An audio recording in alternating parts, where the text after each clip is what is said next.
అందరికీ నమస్తే అండి. మీరు బాగుండారా? నేను బాగున్నాను. మా పిల్లలు ఏంటంటే చపాతీలో పప్పు చేయమన్నారు.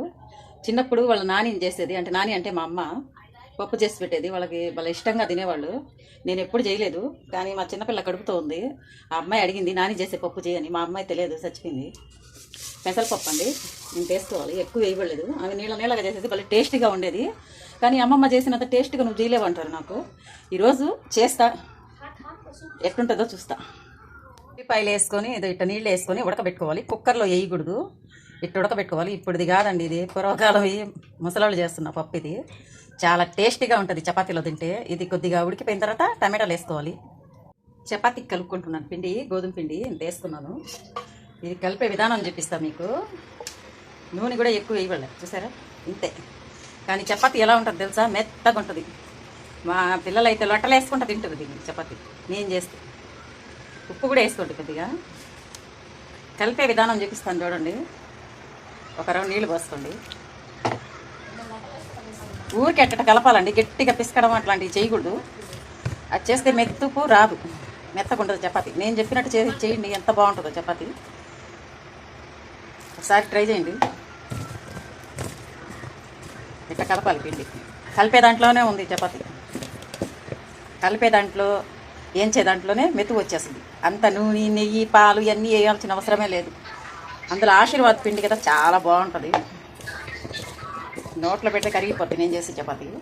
చూసారుగా, ఎక్కువ నూనె పోయిలా, నేను కొద్దిగా పోసాను. ఆ పప్పుడికే లోపల ఇది కలిపి పెట్టుకుంటే మళ్ళీ చేసుకోవచ్చు.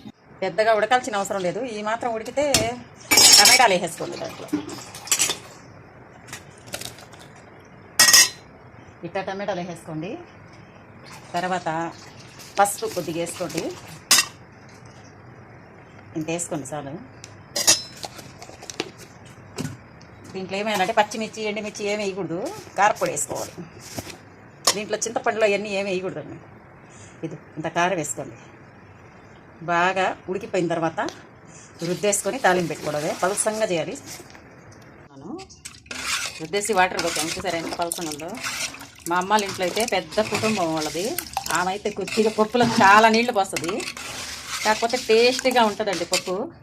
వద్దులే, మేము నీళ్ళు వద్దు, చిక్కగా చేద్దామంటే మా పిల్లలు వద్దు, నాని పప్పులాగా ఉండదు, నువ్వు అట్టే చేయాలన్నారు. ఇటు వేసాను. ఇప్పుడు దీనికి పోపు వేసుకోవాలి. నూనె వేసుకోండి కొద్దిగా. కొద్దిగా నూనె కాగనిచ్చి. మా అమ్మ వాళ్ళ ఫ్యామిలీ అయితే చాలా పెద్దదండి. ఒక 2 కేజీలు పిండి వేసుకొని అత్త కొడలకి పొద్దున్నే ఇదే పని వాళ్ళకి. చపాతీలు రుద్దుకునేది, ఈ పప్పు చేసుకొని తింటారండి వాళ్ళు. చాలా ఇష్టం వాళ్ళందరికీ. అప్పుడు మేము వెళ్ళినప్పుడు, పిల్లలకి సెలవులు ఉన్నప్పుడు వెళ్ళినప్పుడు, ఈ పిల్లలు తిని అది అలవాటు అయ్యారు. నాని చేసిన పప్పు చేయి, నాని చేసిన పప్పు చేయని. ఎప్పుడో మా అమ్మ వాళ్ళు, ఇప్పుడు కాదు, సరిగా ఫోన్లు కూడా లేవు అప్పుడు. అప్పుడే చచ్చిపోయిందా. కొద్ది కరేపాకు వేసుకుంది.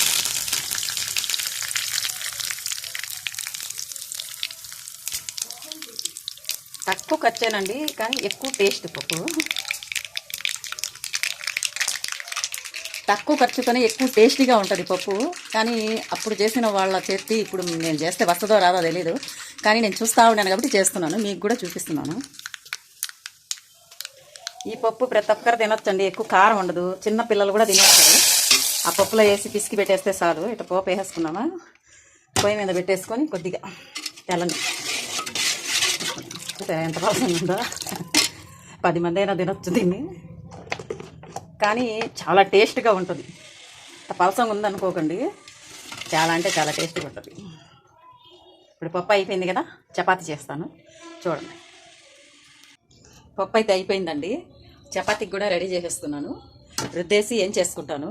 కానీ చూసారా, ఇక్కడ ఎండాకాలం ఉన్నట్టు చెమట పడుతుంది వాళ్ళంతా. ఈ వంటింట్లో బాగా ఇరుగ్గా ఉంది కదా, వంటిల్లు అసలు భలే సెగగా ఉంది, ఎండాకాలం ఉన్నట్టు. చపాతీ కాల్చేసుకుందాం. కాల్చేసిన తర్వాత మా పాపకు పెడతాను. టేస్ట్ అలాగే ఉందంటే మీకు చెప్తాను, అలాగే ఉంటే. పప్పు చూసారా బాగా తింటుంది. మీరు కూడా తప్పకుండా చేసుకోండి, చపాతీలు కాల్చేసుకోండి. అమ్మోళ్ళదైతే పెద్ద ఫ్యామిలీ అండి. వాళ్ళప్పుడు ఏంటంటే చాలామంది కదా, కర్రీస్ అవన్నీ చేసుకుంటే సరిపోయేది కాదు. అప్పుడు ఏం చేసేవాళ్ళు అంటే ఈ పప్పే, కొద్దిగా పప్పు వేసుకొని టమాటాలు అవన్నీ వేసుకొని ఎక్కువ నీళ్లు పోసేసుకునేది. ఒక 10 మంది ఉండేది వాళ్ళ ఫ్యామిలీలో, అన్నోళ్ళు, వదినోళ్ళు, వాళ్ళ పిల్లలు అందరూ ఉండేవాళ్ళు. ఒక 2 కేజీలు పిండి కలిపేసేవాళ్ళు. పొద్దున్నే ప్రతిరోజు ఓపికతో అత్త కోడలు 2 కట్ల పొయ్యి మీద పెట్టుకొని చపాతీలు పప్పు చేసుకొని ప్రతిరోజు తినేవాళ్ళు. వాళ్ళ ఓపిక అయితే మనకు అసలు ఉండదు. కానీ వాళ్ళ టేస్టీ ఆహారం మంచిది అనేది, పిల్లలకి పెడితే మంచిది అని. చూసారా చపాతీ ఎలా ఉందో, ఇక్కడే తునిగిపోతుంది చూడండి. అసలు అంత మెత్తగా ఉంది. ఇలా కలుపుకోవాలండి చపాతీ. చూసారా ఎలా మెత్తగా ఉందో, ఇలా చేసుకోవాలి. చపాతీ పెడతాను, తిని వస్తుంది. అమ్మమ్మ చేసినట్టు లేదులే అంటది, కానీ ఉన్నా చెప్పరు వీళ్ళు. అమ్మమ్మే బాగా చేస్తుంది అంటారు. అది చూసారా చపాతీలు ఎట్టున్నాయో, మెత్తగా ఎలా ఉన్నాయో, వాలిపోతున్నాయి. అసలు వేస్తాను, తింటుంది. తింటే ఎట్టుందో చెప్తుంది. ఇదో బానమ్మ పప్పి. ఇది మీరు కూడా ఇంట్లో చేసుకొని తినండి, చాలా హెల్దీ అయిన ఫుడ్. ఇదేంటంటే సన్నగానే ఉంటారు మనుషులు కూడా, లావ్ ఏం అవ్వరు. దీనివల్ల డైటింగ్ కూడా అవ్వద్ది. మీకు కాలుతుంది బాగా.